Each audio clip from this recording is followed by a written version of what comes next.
Thank you so much. The P-Rod you hit today. Thank you.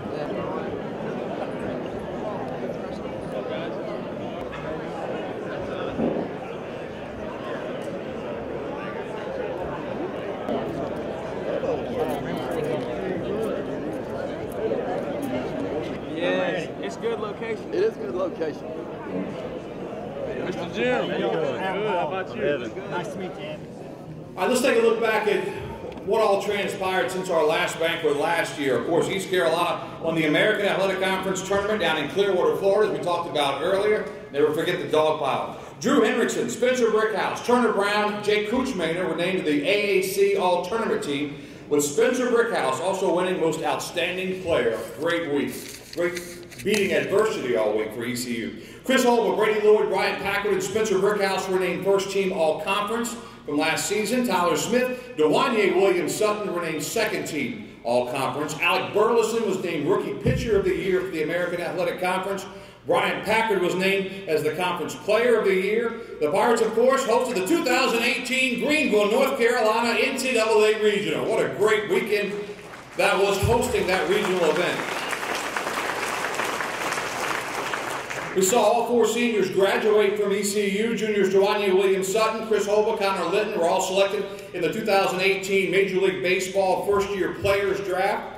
In the 2017-2018 academic year, the Pirates had a fall semester GPA of 3.52, a spring semester GPA of 3.43, for a 3.47 team GPA on the entire year. All three were record-breaking performances in the classroom that ranked first in male sports at ECU and first in the American Athletic Conference. The Pirates completed over 700 service hours in the community this past year and raised over $10,000 for the Jim Catfish Hunter chapter of the ALS Association during Mustache March. More on that coming up in just a little bit. Three players selected as All-Americans: junior Chris Holbrook by the NCBWA, freshman Alec Burleson named a freshman All-American by Collegiate Baseball News, and sophomore Brian Packard set a program record by being named to all 7 All-American publications in the country. How about that? Head coach Cliff Godwin, Brian Packard, and Jake Agnos all were part of a USA Baseball Collegiate National Team that went 11-3 with victories over the collegiate national teams of Japan, Chinese Taipei, and Cuba. For the third straight semester, the Pirates had a team GPA of 3.41 or higher and raised the team cumulative GPA to a record-breaking 3.44. This past semester included 26 out of the 32 players above a 3.0, 22 above a 3.25, 19 above a 3.5, 11 above a 3.7, 5 above a 3.9, and Evan Odom getting a perfect 4.0. That's getting it done in the classroom.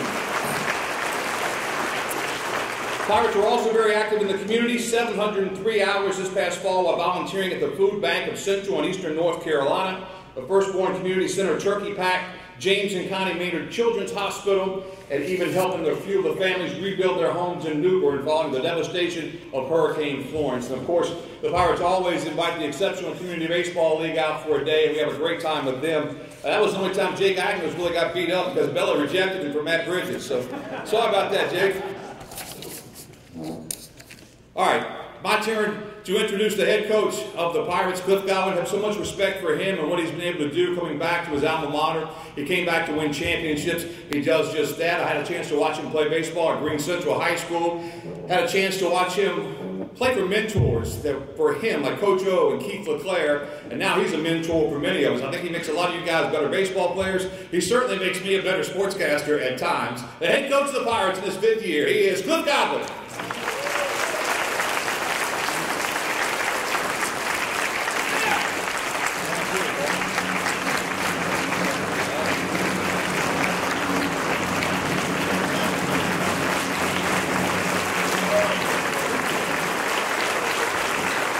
I don't deserve to stand there. I appreciate it.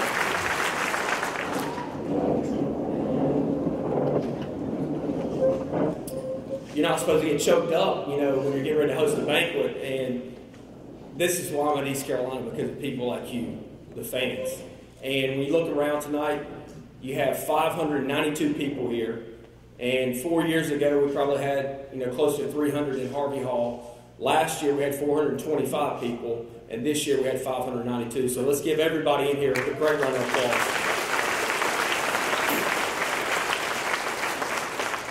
I want to thank our players, all the hard work these guys did in that video, what they've done academically. You talk about a group who has a 3.44 cumulative GPA, which is the highest in program history, 3.41 GPAs or higher in the past 3 semesters. Winning championships on and off the field is what we preach every single day. And let's give our players a great round of applause.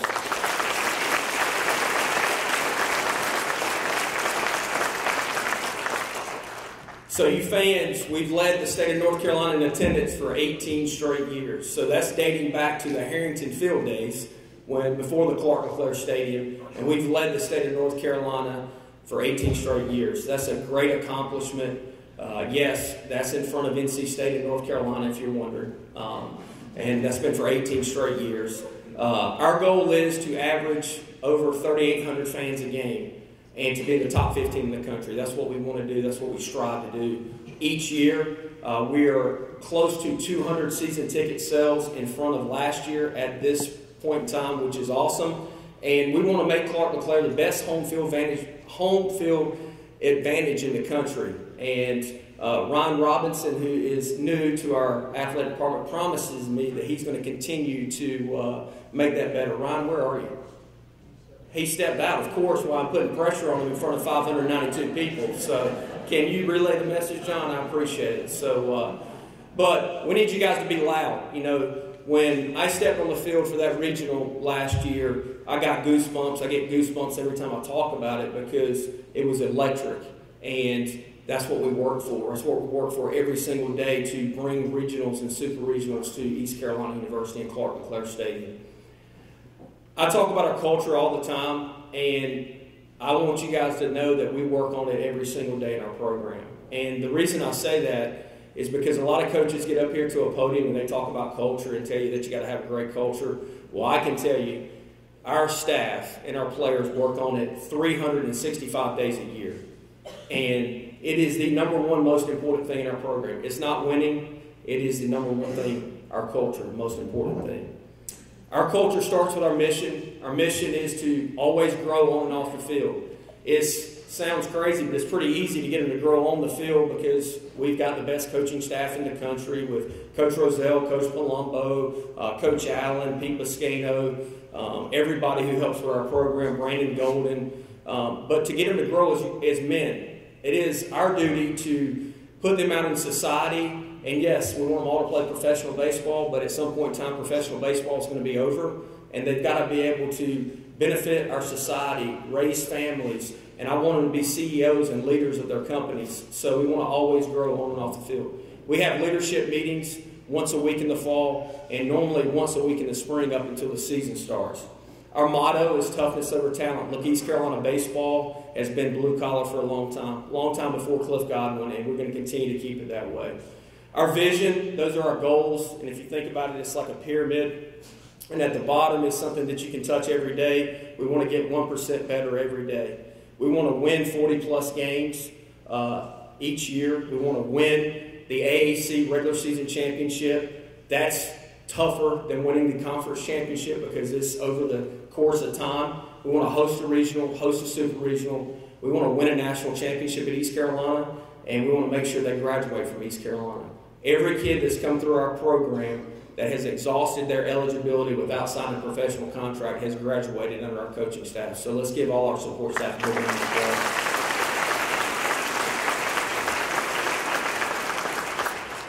You see, out on social media from baseball, and if you go in our facility, you see the acronym PIRATES. And this paragraph, each one of our players gets up in front of the team in the fall and states, because this is the fundamentals of what we talk about with ECU Baseball.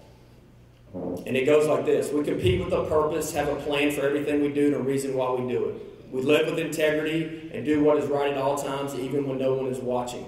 We are responsible and have the power to choose our response in any situation. We're in control of our attitudes and our energy givers.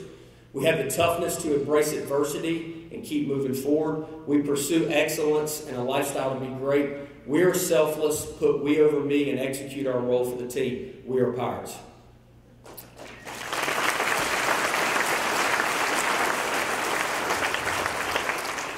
The media wants to talk about, hey, you know, Coach Godwin, you know, what is the team focusing on? And this year, like most years for ECU, you have expectations, but I can promise you nobody puts more expectations on our program than me. Nobody puts more expectations on themselves than me. I call it the accountability mirror. I have to look at it every single day. And going back to the spring of 2017, I've said this a lot publicly, but the best thing that's ever happened to ECU baseball, which sounds crazy, was losing in the conference tournament championship game in 2017 because we weren't right with our culture as good as we needed to be. We had an okay culture, but we couldn't overcome some adversity that we were handed in 2017. So the things that we need to focus on this year and this spring specifically is, number one, we need to dominate our daily schedules. So each one of our players every single night before they go to bed, very detailed, goes through their next day. I'm waking up at 7 a.m. or whatever time they're waking up.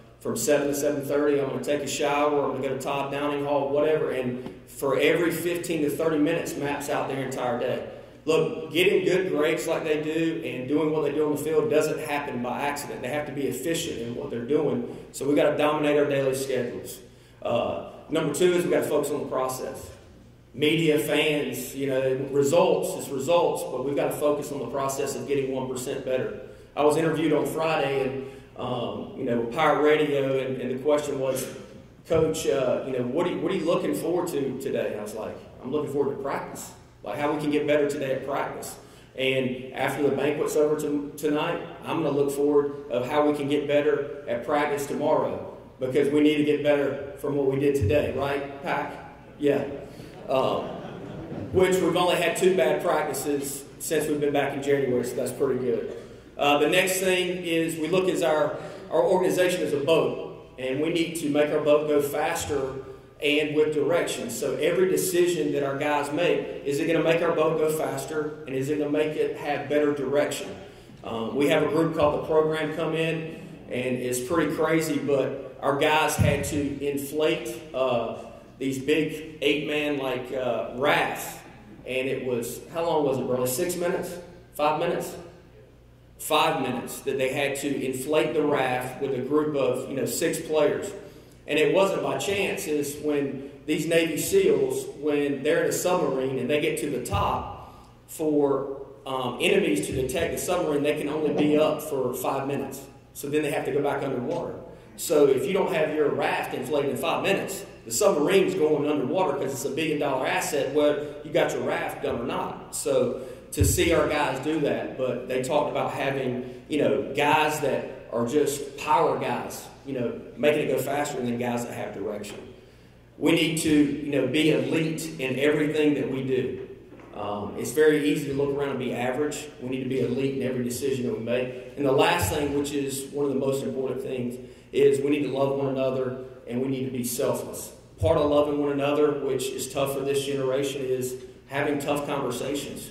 It's not yelling or screaming, but if you see somebody not doing something that's making a positive impact in our organization, you have to say something to them. So those are the 5 things that we're going to focus on. And as you can see, it has nothing to do with, hey, winning a national championship or winning a game. I can promise you we have enough talent in this room to win a lot of games. And if we focus on those things, you will see a lot of wins in LeClair Stadium and when we're not at LeClair Stadium.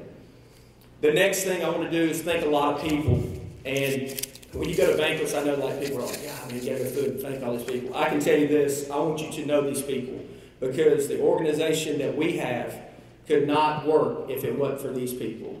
Number 1 is Jeff Palumbo. Jeff Palumbo is our recruiting coordinator.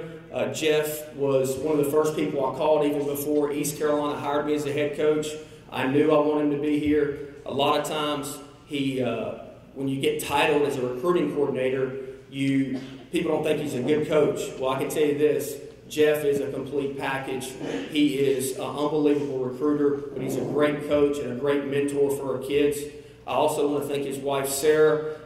She was actually the biggest recruit when I called Jeff because Sarah had moved all over the country. So Jeff was excited, but I had to get Sarah down to Greenville so she could approve the ECU. And I appreciate Sarah saying yes because Jeff makes our program a lot better. Please give Jeff Palumbo and his family a round of applause.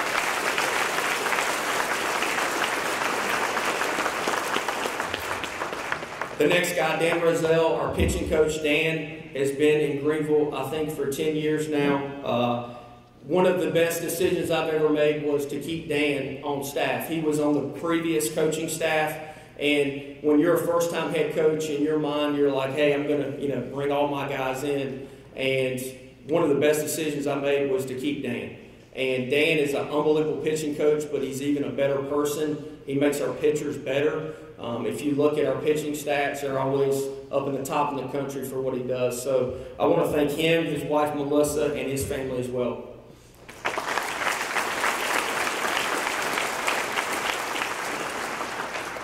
The next guy is Pete Biscano. He's our Director of Baseball Operations. So Pete was our student manager at UCF for me and Coach Palumbo when we worked there. He did such a great job. He was always on our radar, if we ever wanted a Director of Baseball Operations. So I was hired on Thursday, June 25th, and I called Pete, and Pete was actually working at camp at Clemson because he wanted to get into coaching. And I said, hey, Pete, I know you're supposed to go to grad school at Ole Miss and be a graduate manager, but I need a Director of Baseball Operations. I said, it might hinder your education a little bit, but if you want to get into coaching, he goes, Coach, it might take me a couple hours to leave this camp, but I'll go to Tampa, get my car, pack it up, I'll be up there tomorrow. So when you talk about a guy who dropped everything he was doing to come up to East Carolina and the loyalty he has for me and our program, he is right now working at East Carolina while his wife is in Wisconsin. So she took a job right around the Thanksgiving time. And he came and told me, and he says, hey, Coach, I'm going to have to leave. And I was just hoping that he would stay until Christmas.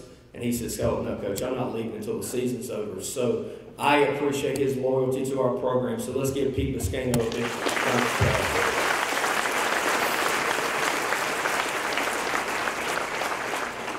Hunter Allen, he's another one of our assistants. Hunter played here on the first team. And when our guys complain about working hard or having something to do, Hunter looks at him and goes, oh no, Coach was way harder on us that first year. And I see Garrett Brooks nodding his head as well. So, and they were 100% right. So Hunter played on our first team, was most outstanding player in the conference tournament championship that week. We won 40 games with that first team. It still will go down as the best coaching job we've done at East Carolina, even when we win a national championship, because it was a tough group of players, but we were thin and we weren't very talented, but it didn't matter. When we went on the field, we'd fight you to the end, and we ended up winning a lot of games. But Hunter has come back now as a coach. He does a tremendous job with our outfielders, does all of our camp stuff, and is just a tremendous asset to our program. Hunter Allen.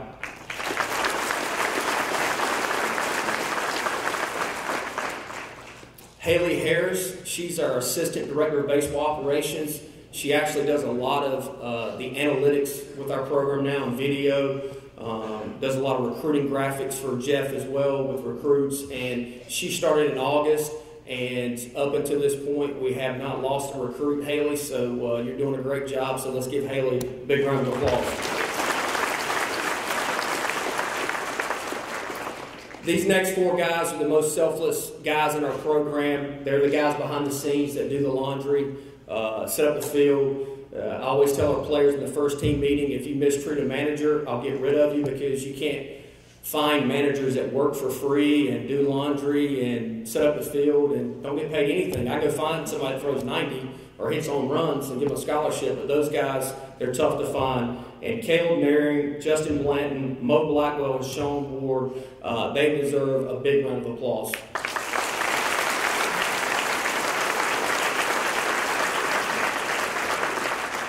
Our athletic trainer, Zach Womack. Zach's on vacation actually in the spring, because in the fall he had about 15 guys in his training room every day because we were so hurt. And I thought, Zach might have a nervous breakdown. His training room wasn't big enough for all the guys we had injured. But now most of our guys are healthy, so I'm just kidding, Zach. I know you're not on vacation. But I want to thank Zach for all the hard work he does behind the scenes, getting our guys ready on the road. He has, treatments set up in the hotel rooms to get guys ready to play the next day. And his wife, Kim, and his daughter, Ivy Grace. Let's give Zach a big round of applause.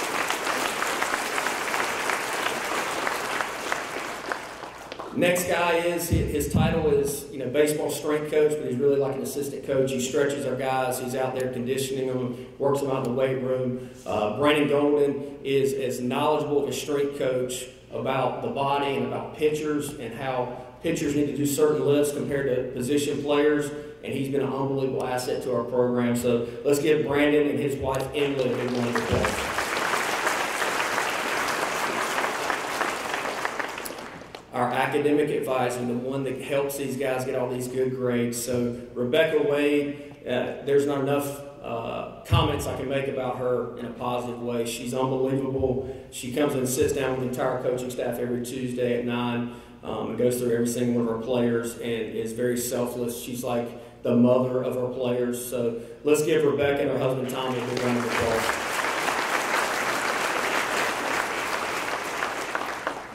Next guy's Malcolm Gray, a true pride. He's our sports information director. He really helps our guys with interviews, making sure that they look good when they're in the media and say the right things. So let's give Malcolm a big round of applause. Eric Ward, who is our marketing director, is not here because of a wedding, and Ryan Robinson, I was going to thank those guys. Ryan's still not in here, so Ryan, there you are. So you missed it. So we're talking about having the best home field advantage in the country, and I told everybody that you said you were going to make that happen. So no pressure. Just, okay, good, awesome. Give yourself a raise. Brian Meador, I've known for a long time. He worked at the news station back when I played, and he's been in our athletic department for several years, but a true pirate. Not only a pirate, but a great friend of mine, does a lot of things behind the scenes for our program with videos and helping us with recruits. Let's give Brian Meador a big round of applause.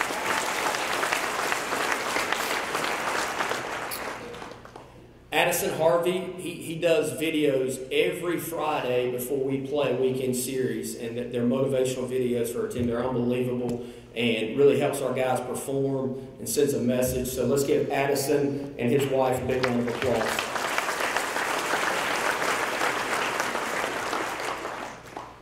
I want to thank Chancellor Staten and Catherine for everything they do for our university. I want to thank John and Katie and welcome them here to East Carolina.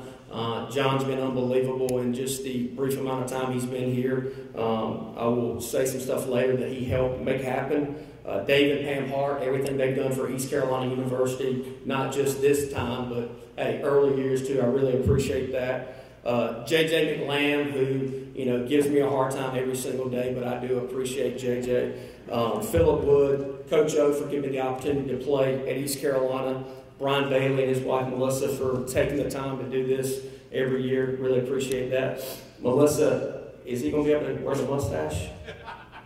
Yes, thanks. I appreciate it. That's a yes in my book, the uncertain look. And then my family here tonight. I want to thank my mom, Kathy Dale, my dad, Lewis Godwin. I want to thank Lowe's and Chris Hopla for speaking tonight.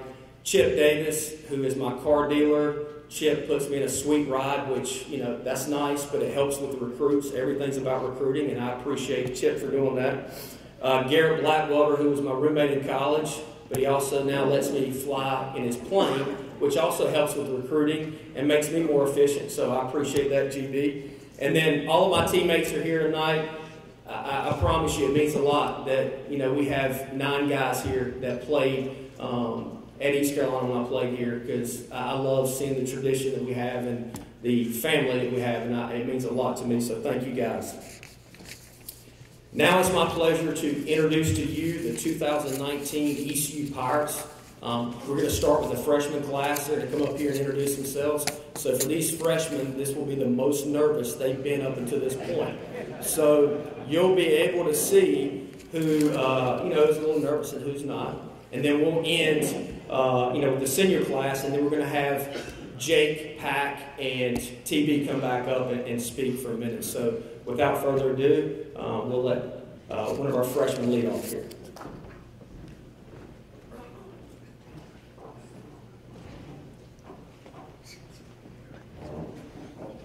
My name is Thomas Francisco. I'm a freshman infielder from Alumni, Virginia. I'm Ryder Giles, freshman infielder from Bass, North Carolina. I am Lane Hoover, freshman outfielder from Lincoln, North Carolina. Christian Jane, freshman outfielder from Fayetteville, North Carolina. Connor Norby, freshman infielder from Kernersville, North Carolina. Garrett Salem, freshman right-handed pitcher from Winston-Salem, North Carolina. Carter Spivey, freshman right-handed pitcher from Aldie, Virginia. Stephen Wilmer, freshman pitcher outfielder from Sarasota, Florida. I'm Alec Burleson. I'm a sophomore left-handed pitcher and first baseman from Denver, North Carolina. My name's Seth Cadell. I'm a catcher, sophomore, and I'm from Carthage, North Carolina. My name is Jake Fishmanner. I'm from Charlotte. I'm a sophomore left-handed pitcher. My name is Evan Odom. I'm a redshirt sophomore pitcher from Wilmington, North Carolina. My name is Colin Watt. I'm a sophomore infielder from Asheville, North Carolina. My name is Gavin Williams. I'm a sophomore right-handed pitcher, and I'm from Fayetteville, North Carolina. I'm Bryson Worrell. I'm a sophomore outfielder from Wilson, North Carolina. I am Jake Agnos. I'm a junior left-handed pitcher from Haymarket, Virginia. I'm Dusty Baker, junior outfielder from Clio, Georgia. Nick Barber, junior infielder from Apopka, Florida. I'm Trey Benton, junior right-handed pitcher from Sarasota, North Carolina. I'm Spencer Brickhouse, junior first baseman from Pilot, North Carolina. I'm Cam Colmore, redshirt junior, right-handed pitcher from Winterville, North Carolina. I'm Brian Packard, junior outfielder from Greenville. I'm Christian Smolla. I'm a junior outfielder from Melbourne, Florida. I'm Tyler Smith, right-handed pitcher, junior from Pilot Mountain, North Carolina. I am Jake Washer, a redshirt junior from King, North Carolina. I'm Zach Barnes, senior right-handed pitcher from San Jacinto, California. I'm Matt Bridges. I'm a senior right-handed pitcher from Shelby, North Carolina. I'm Turner Brown, senior infielder from Whiteville, North Carolina.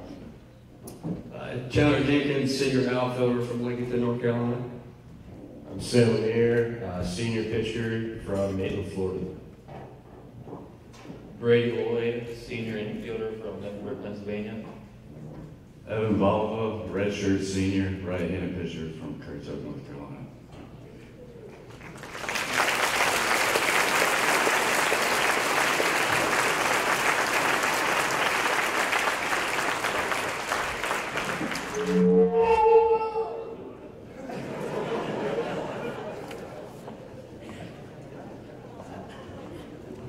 That'll way to wake everybody up, Volvo. Good job.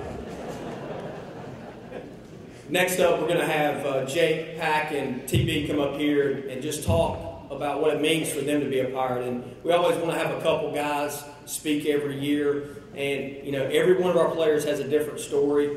I appreciate everything our players do because they're tremendous ambassadors for ECU. These three guys all have different stories. I love all of our guys. I love what these three guys in particular have done for our program. So we're going to lead off with Jake. He's always wanted to hit for us, so we're going to let Jake lead off, Pack hit in the 2-hole, and then, of course, Turner, being the biggest guy, he's going to hit in the 3-hole.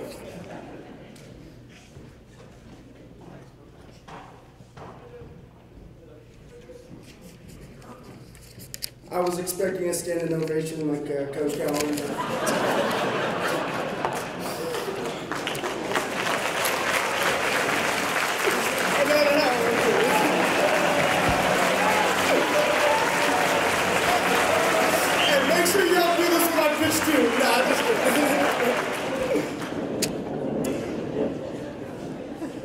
All right. Good evening, Pirate Nation.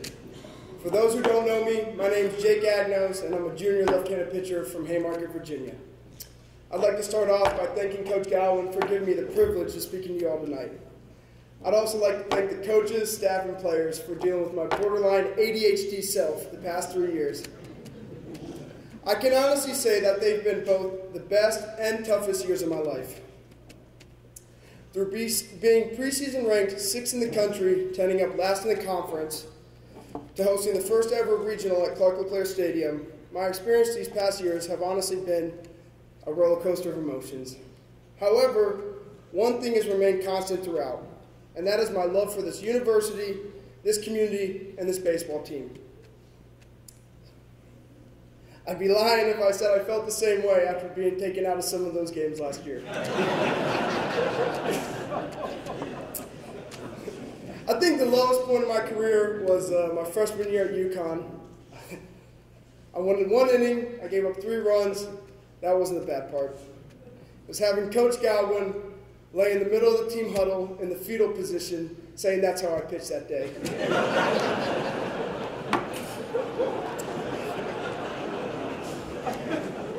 I mean, he was like a baby.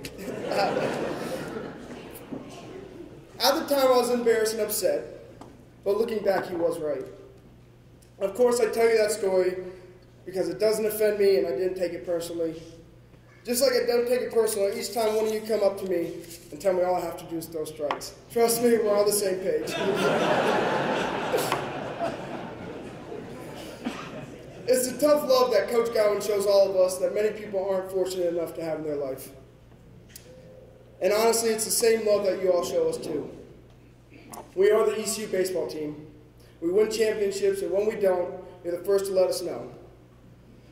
That's because you all give us so much love and support. When we don't succeed, it genuinely upsets you all too.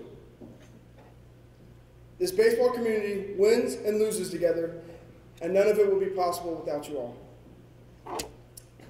Another story to show you how much of an impression you all make was when I was playing summer ball after my freshman year. I was talking to an infielder from UVA, and all he could talk about was how relentless and passionate our fans were. Some of the things he told me y'all said made me glad to be playing with you guys by my side. We have one of the greatest home field advantages in the country, and anyone who comes to Greenville to experience it can testify. Although my outing lasted a mere 2 1/3 innings last year against UNC at the Durham Bulls Park, I was in awe at the number of people wearing purple and gold. I can promise you that this year is one to be excited about. We had a tremendous run last year and could be considered one of the best ECU baseball teams in history, but in our opinion, we still fell short. The hard work this team has put in this past year will be reflected by how we play this season. We have a group of tough, ruthless, badass guys who are going to be something special to watch. That on top of the atmosphere is going to make Greenville, North Carolina, the hardest place to play in the entire nation. It is less than a week away, and I hope you all get goosebumps like I do just thinking about it. One last example of how fortunate I am to be able to call you all my family was this past week when my uncle passed away unexpectedly. He, like you all, was looking forward to this season so much. It was the first time I've ever gone through something like that, and the number of people who reached out to my family and I saying we were in their thoughts and prayers showed me how truly blessed I am. It shows us that this is truly more than a game, and I know that I'll be able to call this place my home forever. To each one of you that came tonight, I love you, and thank you for allowing me to tell you how much this program means to myself. God bless and go Pirates.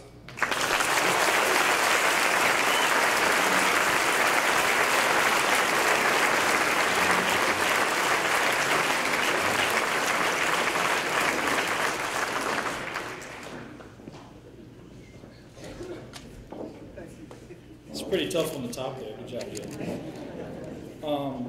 For you that don't know, Jake's my best friend, and by no means did he have to do that tonight. Like he said, his uncle passed away, and it really beat him up last week. But that just shows how much of a good person he is that he got to talk to you guys. But my name's Bryant. I'm pretty nervous up here tonight. This is my second speech ever. The first one was in 5th grade. I won some kind of writing contest, and I left halfway through it because I was so nervous. So I think I'm doing better already.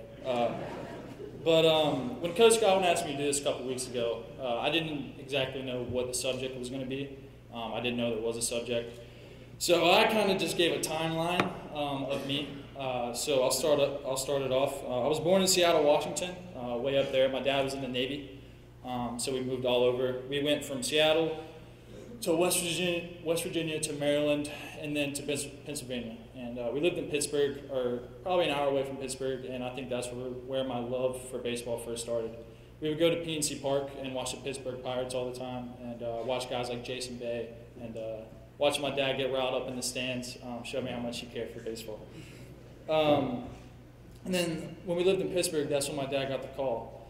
And he said, hey, we're moving again. We're going to Asheville, North Carolina. And my dad was like, okay, in the mountains. I'm going to Asheville. That's a pretty good spot. My mom and dad love the mountains. We were finally settled on a house, I think, and called back and said, hey, man, you're going to Greenville. Dad's like, Greenville? What the hell is Greenville? And they're like, oh, that's where East Carolina University is. He's like, what? So we didn't know what that was at the time. We read a lot of good and bad stuff, and I've seen a lot of good and bad stuff here as well. So I got here in the 5th grade. I had the bleached hair, had the braces going on. I don't really have that going on anymore, but it's still not that pretty. But in 6th grade, I got my hair back, got my braces off, so that's when I started making some friends. Didn't play any sports, played sports in 7th and 8th grade, played football and baseball. Wasn't that good at football. I was bad enough to make me never play again. So I just stuck to baseball. My 9th grade year at D.H. Conley High School, I was playing basketball in the fall. I liked it a lot, and the coach asked me to come for playoffs. And then Jason Mills, the Conley coach, told me that the first baseman from last year actually kind of got kicked off the team. So I had to come up and play with him for my varsity year, and ended up playing all 4 years at that position. So I was really lucky to do that. My sophomore year is when I started getting recruiting interest. More pitching, I think. You can ask Dan Roselle. Saw me throw a couple no-hitters. No strikeouts, but those don't matter anyways. But and then that year's the year I committed to East Carolina. I had a lot of interest and a lot of offers. And I was talking to Billy Godwin at the time, and there was word that he was, going to get the boot. And that's when that wasn't the right term at all. But it's fun. It's fun. And then that's when I got the call from Coach Cliff Godwin, and I was like, "Oh, Ole Miss, sweet, hello." And he was like, "Hey, I'm probably going to be the coach for ECU." I was like, "Oh, okay." Yeah, but that was the best decision I've ever made in my life. He came that Thursday. We met that Thursday or Friday. I was sold completely on Pirate baseball. Just going to your games growing up, or going to ECU's games growing up and seeing a fan base like yours, I could never ask for anything more. And I think he was actually eating frozen yogurt that night when I called you. Yeah, pretty funny. But my freshman year is when it all started. Workouts, probably the hardest thing I've ever gone through. My dad told me my senior year of high school, "Hey man, you better start working out." And I was like, "Nah, I'll be all right. When I get there, I'll start working out." That didn't go the right way. I remember calling him and being like, "Hey Dad, I don't know if I can do this. This is terrible. This is probably the hardest thing I've ever gone through, my summer workouts." And he was like, "I went through boot camp in the Navy. I think you can go through some workouts in college baseball." And I was like, "All right, yeah, you got me there." And then, so fast forward to the fall of my freshman year. Started off pretty rocky start with academics. Coach, he'll tell you all about that. He brought me into his office and said, "Hey man, you got a 2.0 right now." And I was like, "Is that good?" I didn't read that. I thought it was out of 3 or something, but it wasn't. Yeah, it wasn't that funny, because he said, "I'll take your scholarship if you don't raise it." So I got up to a 3.2. Kept the scholarship, thanks coach. And then the spring finally came, and that's when I learned that nothing was guaranteed, because I sadly got this back injury that I still live with. Not as bad as it was, but I felt like when I was finally starting to figure my swing out my freshman year, and my defense, I think it was May of my freshman year, I was taking batting practice against Campbell, and I took a swing, actually hit the ball out, and I was walking back to the dugout, and I couldn't feel my feet, and my legs were just killing me, my back, so I just laid down in the mudroom, and that's when I met with the doctor a week later, and he said, I'm not sure how much or how long you will play baseball in the future. Nothing's guaranteed. If you want to play, you're going to have to work for it. And what that meant was rehab, stretching, utilizing Zach Womack. He was a lifesaver. Kevin Youngs, I know his fan this year, but he's not here tonight. I still go see him weekly. He's a lifesaver as well. So I didn't swing from May of that year to January 2018. So that's like 7 months I didn't get to swing the bat. And while I wasn't playing physically, I was able to play mentally. I was able to help my mental strength. Also physically, I got to do some core and back stuff. Like I said, all the physical therapy stuff. And all the things that, Coach Godwin, support staff, everybody put me through, led to my sophomore year. Not only my success, but the team's success. And I can't thank you guys enough for everything you did for me. It was the best year of my life. But thank you, fans. Without you, we wouldn't be as excited and motivated to win. And like I said, thank you, coaches, for everything that you do. But most importantly, thank you to my dad. He's the guy filming this right now, and every one of my at-bats. He's also wearing all my clothes right now. But you're my role model and the best dad ever. So I love you. And thank you again, Pirate Nation. Can't wait for this year. Thank you.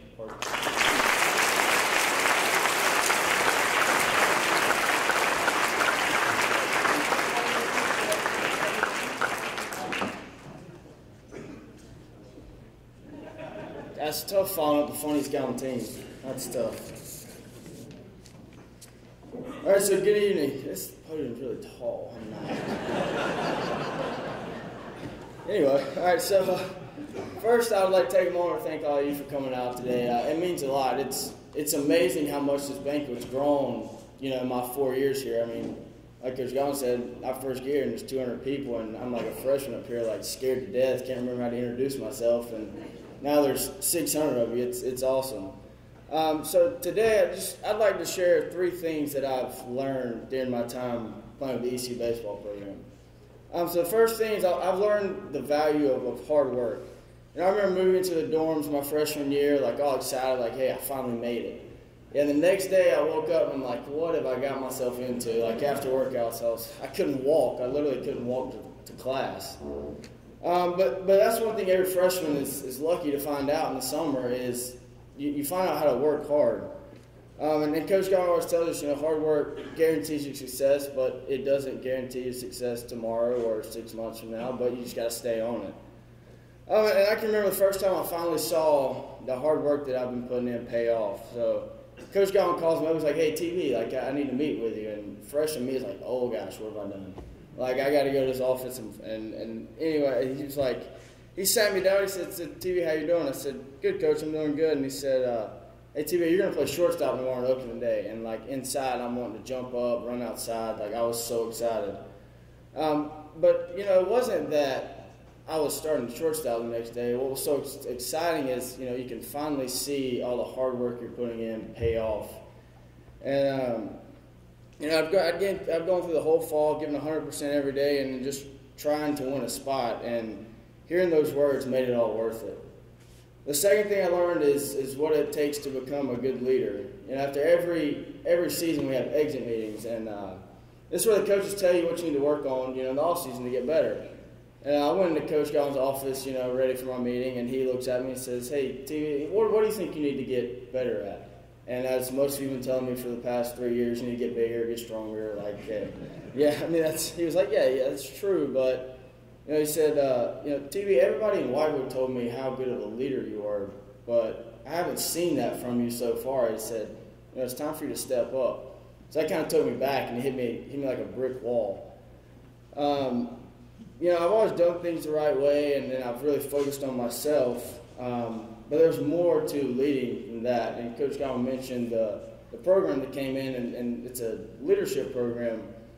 And they gave us the quote that there's no such thing as leading by example. That just means you're doing your job. And this quote was kind of the foundation for me to grow on as I started my journey to becoming a better leader. And, I thank Coach Godwin because he didn't force it. He just let me kind of develop, on my own time, not quickly because junior season was coming, but, he let me develop. So after the program in the Navy SEALs, I kind of had a better idea of what Coach Godwin meant to be a better leader. It was so much more than leading by example. It was coming to the field every day with a how can I help you mentality. So, my mentality shifted from, hey, I got to make sure I do my job to how can I help my teammates get better today. I mean, that was important because now I was coming to the field not giving 100% for myself. I was giving 100% for my teammates and the guy next to me. And that also helped me to overcome adversity. And that leads me into the last thing. And the last thing is I've learned to overcome adversity. Adversity just came for me in several ways from freshman, sophomore to junior year. But when I reached my sophomore summer going into my junior year, I knew I'd never faced a real challenge in baseball. So as many as you know, I endured a shoulder injury that summer.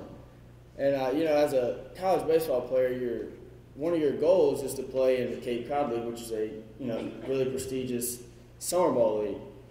So I was there playing, and I go dive for a ball in the middle, and boom, my shoulder pops out of place. And that was really tough because now one thing that I've always dreamed of was basically being stripped, and I had to leave. So then I get it back in, come back, heal up with Womack, and then we go into the season, and I'm feeling great. Then we go to UNC Charlotte. And then we're playing, feel good, play the first game of the doubleheader, second game, it's a little rainy on the turf. And then I go sliding into second base, boom, it pops out again. Coach Godwin just yelling at me, he's like, get back on the base. And I'm like sitting there like, where's Womack? So I'm like running back to the base, I'm like, I don't know what's going on. But and throughout the season I had to deal with my shoulder coming out a few more times. But thinking about the story always leads me back to what I've learned by being in this program. Facing adversity isn't a time to feel sorry for yourself. It's a moment when you feel sorry for yourself is the moment you let your teammates, let you fans down, let your coaching staff down. So I had to shift my mindset on figuring out how I can help my team win in other ways. Because it's always easy to get caught up looking into the statistics, but I knew that if I did this, I would never allow myself to move forward and help my teammates. I've always had a winning mentality and wanted to win, and learning these three things while being here has been very important to make me better in life and on the field. That's the biggest thing that I've taken out of being a Pirate is I'm going to be a better person in life rather than just a better baseball player. Like Coach Godwin says, he's not training us to be MLB players. He's training us to be CEOs, leading our own companies, owning our own businesses, and being in this program has been special because that's what's going to help me get to that level. So in closing, I want to thank you fans. It's been amazing. I thank you for everything you guys have done, and I thank you for Coach Godwin for giving me a chance to be a part of this culture because this program's built on more than just baseball. It's a culture that's going to live on way past me, and it's been an honor to be a part. So I look forward to seeing all of you on February 15th. Let's pack LeClair. Go Pirates.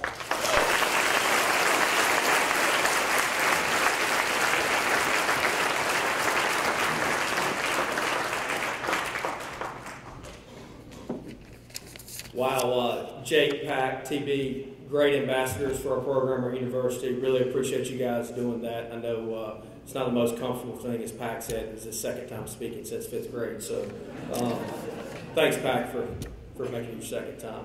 One of the coolest things that Turner, he kind of alluded to, but when you coach players, you never want to see somebody go through an injury.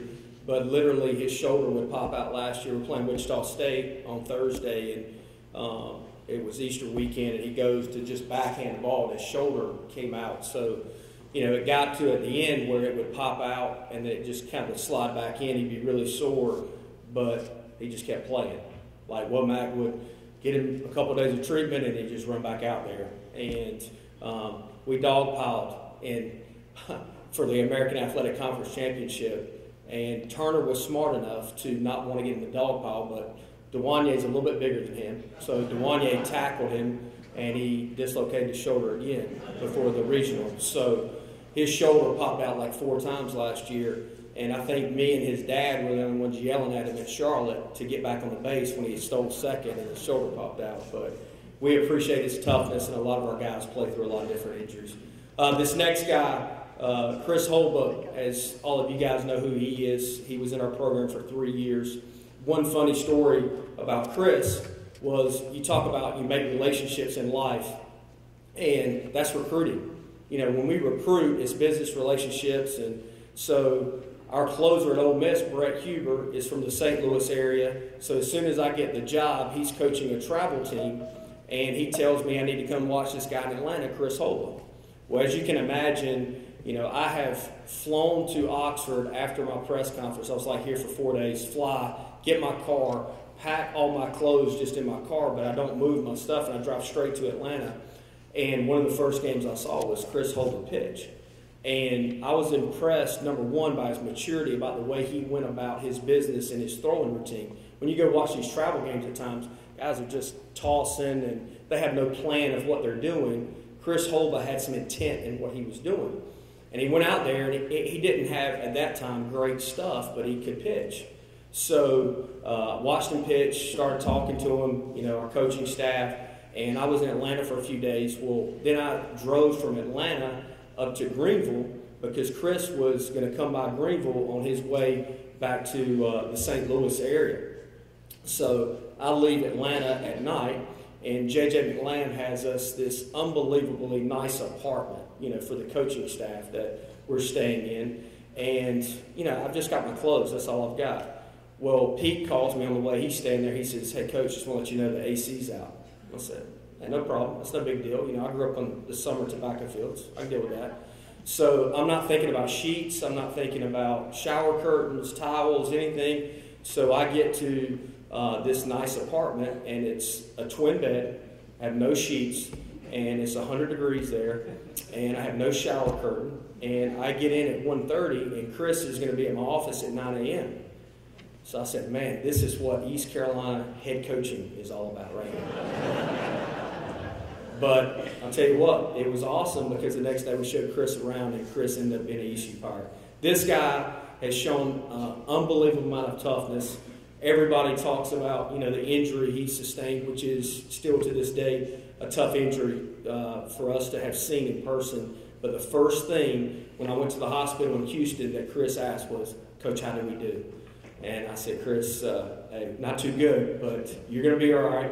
And he was out for a month and then pitched with a face mask on, and a lot of kids wouldn't have done that. And then last year he started on Sundays for us, and I think he went 20-plus innings without giving up a run, and then he moved into the Friday night role. So I appreciate Chris doing this for our baseball program, but I appreciate him. He will always be a Pirate, and let's give Chris a big round of applause.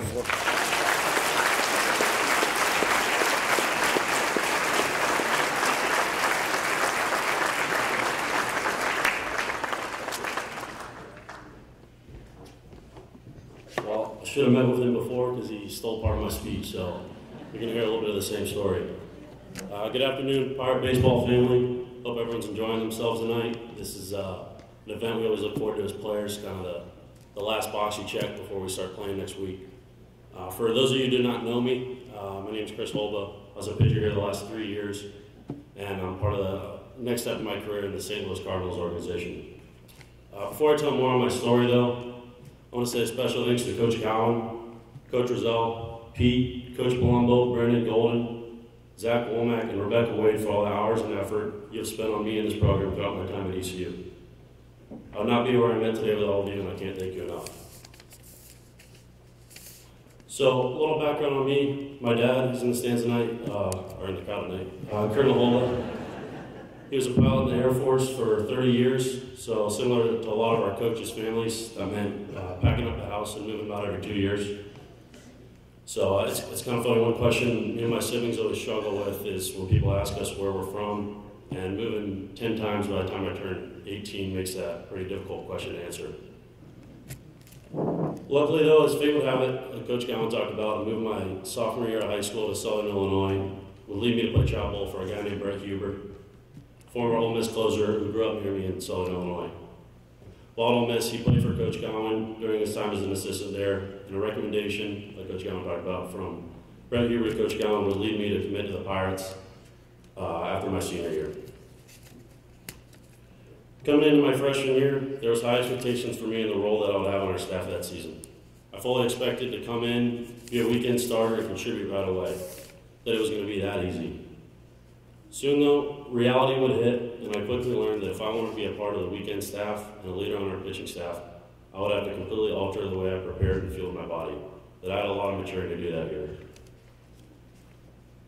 My freshman year though was an unbelievable experience. I was fortunate enough to play with guys like Garrett Brooks and be a part of one of the greatest teams in East Carolina baseball history, winning the first ever super regional game in program history, and coming up just 90 feet short of Omaha. That being said, I knew I had much more to offer and contribute to my team on the mound and as a leader in the locker room. Following a summer for the Bourne Braves in the Cape Cod Summer Collegiate League, and after several meetings with Coach Godwin in his office, we were able to develop a more consistent, detailed process that I could sell out to and lead on during tough times. Throughout that fall and early spring, I became much more confident in my abilities on the mound because I knew that I had prepared and was more consistent in my process than anyone that stepped in the box against me. The issue I ran into at the beginning of my sophomore year, though, was an obsession with my role on the team. My whole universe revolved around being one of those three guys in the weekend rotation. I would learn quickly that that was a selfish mindset and contradicted many of the things we preach in the Pirates' mission. This became very apparent to me opening weekend when I entered the game with frustration out of the bullpen and threw a wild pitch on an intentional walk in front of 10,000 plus very loud Ole Miss fans. This would send a runner home easily and me getting pulled from the game. Thankfully, I can laugh about this now, but at the time it was the furthest thing from funny to me. Getting on that bus in Oxford, Mississippi after getting swept to start the year and letting my team down the most embarrassing way possible was one of the toughest moments for me at ECU. I felt like I was at a crossroads, one where I could continue down the same path of inconsistency and frustration, or I could really, truly sell out to my process and ignore all things I could not control. I chose the latter of the two, and it took an immense weight off my shoulders. Throughout the rest of the season, I crushed any internal thoughts about what my role was or whether I was having success on the field. Instead, my energy was spent on getting caught up in my daily routine and what adjustments Coach Rizal had for me on the mound. And sure enough, by making these changes in my mind and in my game, I started to see success. Throughout the next half of the season, I saw my role go from bullpen arm to Friday night starter. Things were really clicking on the mound, and I felt more comfortable and confident than I ever had in my career. Unfortunately, this came to a screeching halt when making my second Friday night start on the road versus the Houston Cougars. After rolling through the first inning in what seemed to be another great night on the mound, my second pitch of the second inning was roped right back up the middle of the field, connecting flush with my face. This obviously ended my night on the mound and would keep me out of competition for over a month with reconstructive surgery on my right orbital bone. With tremendous help from our trainer, Zach Womack, my surgeon, Dr. Ziri, and his staff at Vidant Hospital, I was able to make a return before a conference tournament wearing a protective plastic mask. This is only for 2 or 3 outings, and although I did not throw my best, it was really important for me to come back that year and do whatever I could to try and regain some confidence and comfort that I had previous to the injury. Coming into my junior year, I would like to think that I had a much better idea of what I needed to do in my preparation to have a successful year.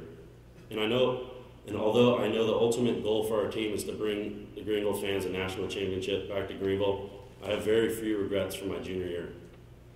Over the last few months, I've had a lot of time to reflect on our season and could not be more proud of the way my teammates and I played and went about our business last year. Winning 44 games, a conference championship, and hosting a regional in front of our home fans are things I will never forget. And accomplishing all those things as a team, doing them the right way in the classroom and in the community, that is what I'm most proud of. I cannot thank this community, coaching staff, and teammates enough for everything you have given me.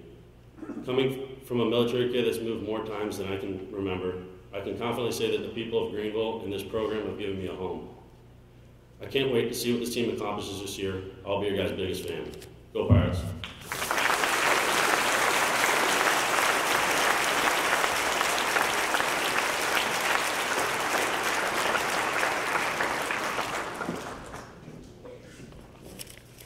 Thanks, Chris. The next guy up, we always try to, bring somebody back from, kind of around the era that I played. And the next guy is Eddie Losner. We all called him Lowe's. I still call him Lowe's, so that's what I'm going to refer to him as right now. Lowe's came, I think, in the fall of '99 or the fall of '98, and he was director of baseball operations. Back at that time, there wasn't many of those around, so he was around at practice and stuff. But we really, as players, kind of gave him a hard time because he was, in charge of scheduling. If anything went wrong with team travel or something, then we just, gave Lowe's a hard time. Stay hot, Lowe's was a term that we used a lot. So, Lowe's, I'm sorry that we gave you such a hard time. But Lowe's played here. Yes, he is older than me, so he played before me for a few years. And then he came back and gave back and worked with Coach LeClair and was a great asset to Coach LeClair's staff. I can tell you this now, he's the head baseball coach at Farmville Central High School, and Lowe's is a much better person than he is a coach. He's a great friend, and he has been somebody that has been an asset to our program ever since I've been back. I mean, he's always wondered how we're doing, if he can help, and when I asked him, would he come and speak tonight, he jumped at the opportunity. And I really appreciate his friendship. And you talk about guys that are true Pirates. Eddie Losner is a true Pirate.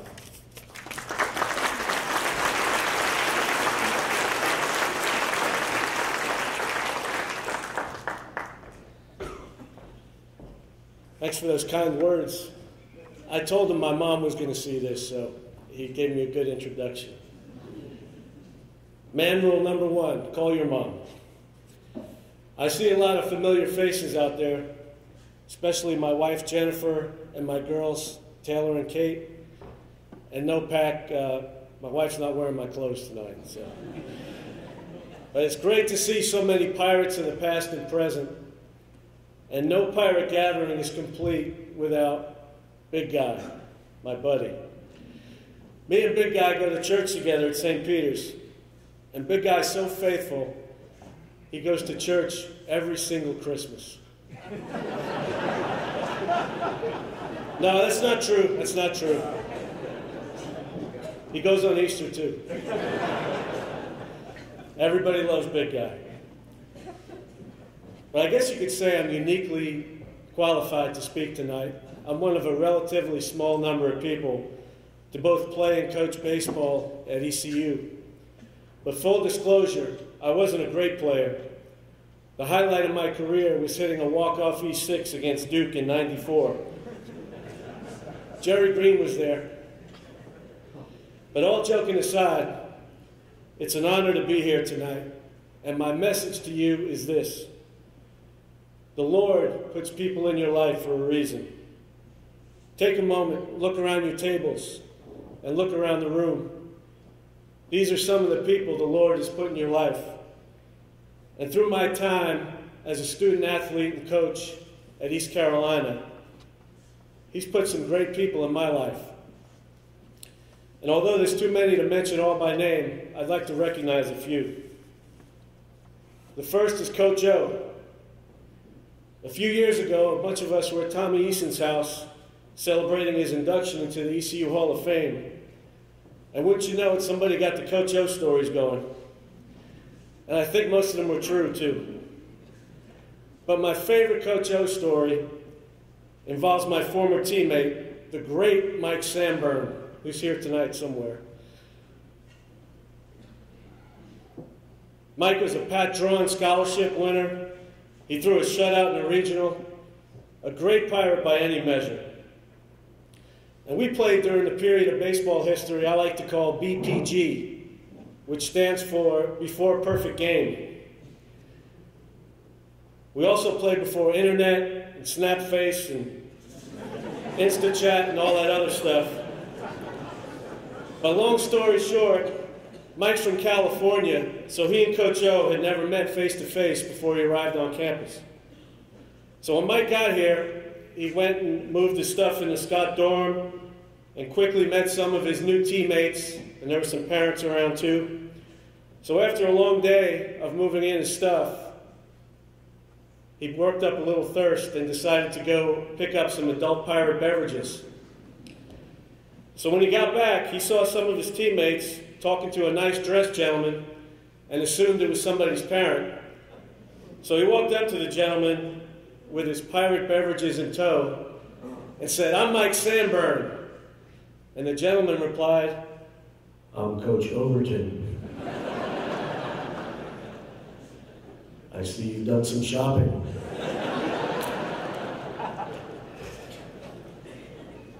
Coach O had the rare ability to get his point across without raising his voice, and sometimes without using words at all. Sometimes you'd get the stare, and you knew that you did something wrong. But I would like to take this opportunity to publicly thank Coach O for giving me the opportunity to be a Pirate. I'm from North Jersey, where there's a lot of opportunities to get in trouble. And God knows after junior college, I could have went either way. If ECU baseball had a Mount Rushmore, there would definitely be a spot for number 10. Coach O is a Hall of Fame coach and a better human being. I want to tip my cap to you, Coach. Thank you.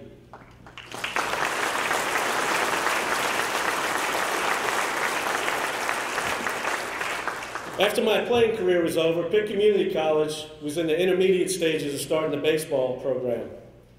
And I was fortunate to serve as an assistant coach under George Whitfield and Monty Little for the first 5 years of the program's existence. We had some great championship teams and great players. And I remember when I first spoke to Coach Witt about joining his staff, he said, "Hey, stud, I'd love to have you work with our catchers.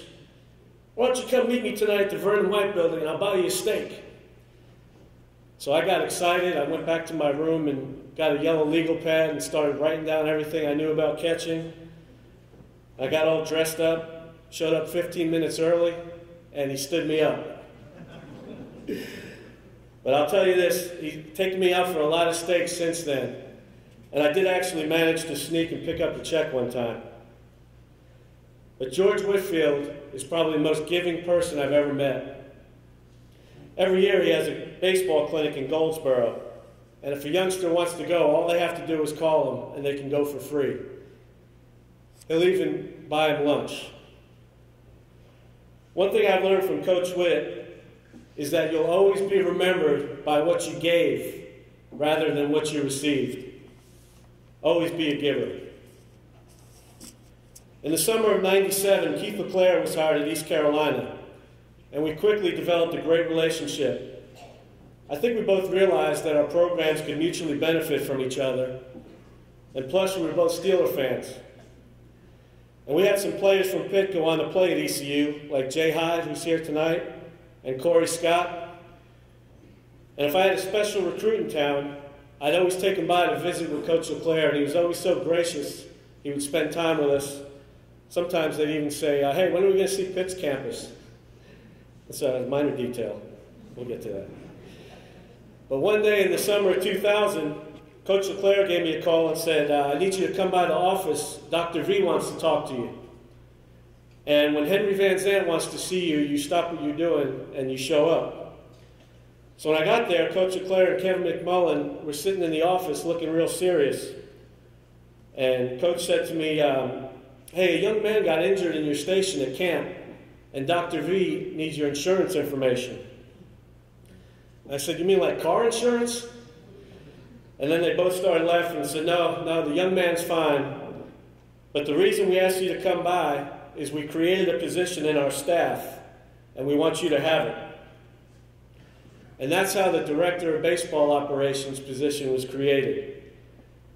And I'll tell you, that position's come a long way. I'm sure Pete does more in a day than I did in a week. But he didn't have to deal with wise guys like Lee Delfino, Clayton McCullough, Brian Ward, and Cliff Godwin, just to name a few others here tonight too. But speaking of Cliff Godwin, those of us that know him aren't the least bit surprised with the success he's had in his coaching career. And those of us who care deeply for this program are so proud of the culture that he and his staff have established. They serve in the community.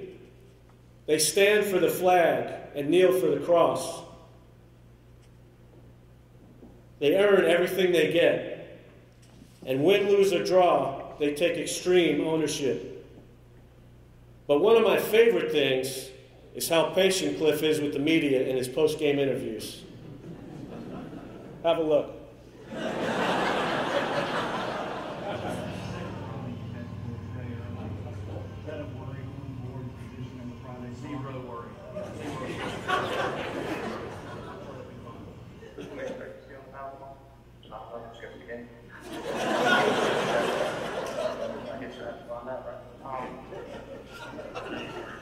Maybe give one vote an explanation on the drop off on that.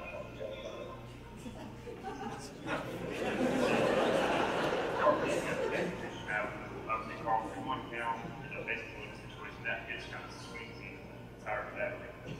You're a pretty smart guy.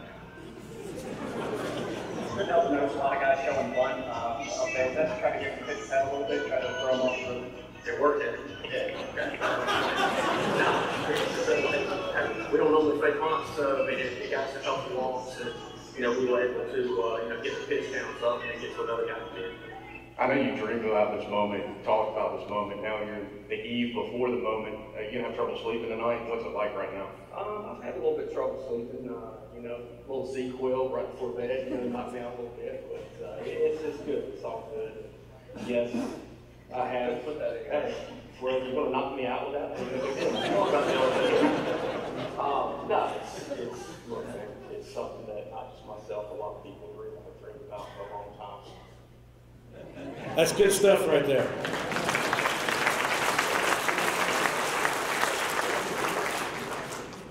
During the summer of 2001, I was coaching in the Cape Cod League, and I had a phone conversation with Coach LeClair, and he mentioned that he was getting some medical tests done because he was experiencing some symptoms.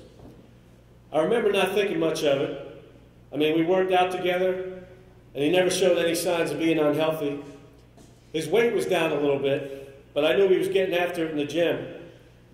I thought maybe it was a tick bite or spider bite or something minor like that. We played in the Conference USA Championship game against a very good Houston team. Probably their best team ever. They were definitely more talented than we were. We had young talent, but they were definitely the better team on paper. By that time, the ALS had progressed where Coach was confined to a wheelchair with no use of his muscles and had to communicate through an eye gaze machine. He watched the game from a van in the bullpen area at right field of Granger Stadium. After we won the game, the guys dumped Gatorade over the van. It was a great moment. Many of you were probably there. We won that game not because of talent. We won that game because of the love that each and every guy had for Coach LeClair. We all got a chance to share a moment with him in his van after the game. And the coaches were kind of toward the back of the line. And I remember going in the side door, and when I looked at his face, a giant tear slowly rolled down his cheek. And all I could say was, "We love you too." Fast forward to 2019. The legacy continues, because legacies built on love bear the best fruit. The 2019 ECU Pirates have many preseason accolades, team and individual rankings. I'm sure some players are communicating with advisors about the draft. My advice to you is this: stay on the hunt. Don't take the cheese. Play and compete for the love of your teammates, the love of your coaches, the love of the game, and the love of East Carolina. And in June, there'll be another Pirate gathering in Omaha. What do you think, big guy? Go Pirates.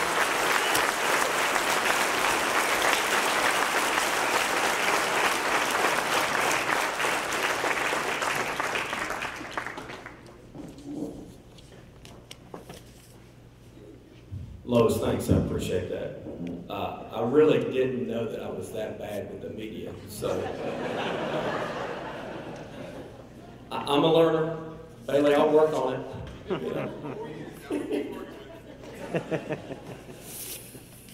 Just don't ask dumb questions. Oh.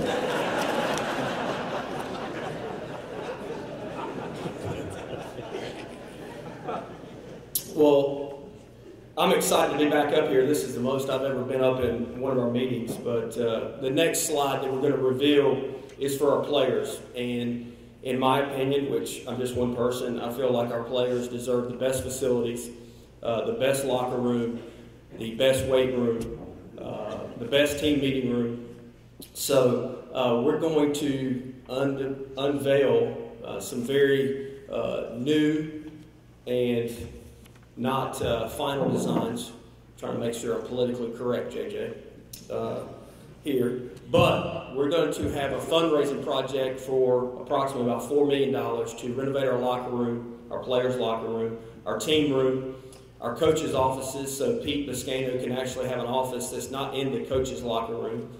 Pete, we appreciate you being selfless on that. And then a weight room in our facility and also a professional locker room, because all of our players who come through our program that go off and play professional baseball, we want them to have a locker room, a facility, one-stop shop to be able to stay a part of Pirate Nation. And when you look around right now, Chris Holland's here, Dwayne Williams-Sutton's here, Connor Litton's here working out, and we need to make sure they have the best facilities, and we need to make sure our players who do it the right way off the field and on the field have the best facilities. So as we move forward, we'll have better designs, but we're really excited. Look, we're competing for a national championship, and we've got to continue to increase our facilities at the highest level. So I wanted to share with you guys tonight. You're the first people that actually have seen these designs, and we want to move forward that. So I thank everybody who has allowed us to raise this money, and we're going to move forward that and continue to have one of the best facilities in the country. So that's number one. Number two, I've only been working on this for 4 years. 4 years. So I told JJ, I'm just like a slow drip, and I just keep dripping on that rock, and finally the rock crumbles. So the rock has crumbled. So we're going to have a left field lounge area, hospitality area in the jungle this year. So we're going to have some fun out in the jungle. I mean, I thought we'd get a standing O for that. So those are two very exciting things. I'm going to turn it back over to Brian Bailey, but what I want to leave you guys with, and I'm glad Lowe's talked about it, but we need to stay on the hunt. We need to not listen to all the accolades and everything, and we need to stay hungry. And we need to have a better practice tomorrow than we had today. But I thank Pirate Nation for being here. This is an unbelievable event. It's an honor and a blessing, and I'm very humbled to be the head coach because I played at East Carolina. It means a lot to be the head coach here, and it means a lot to me that our kids represent East Carolina University and our baseball program at the highest level. So thank you guys for coming out tonight.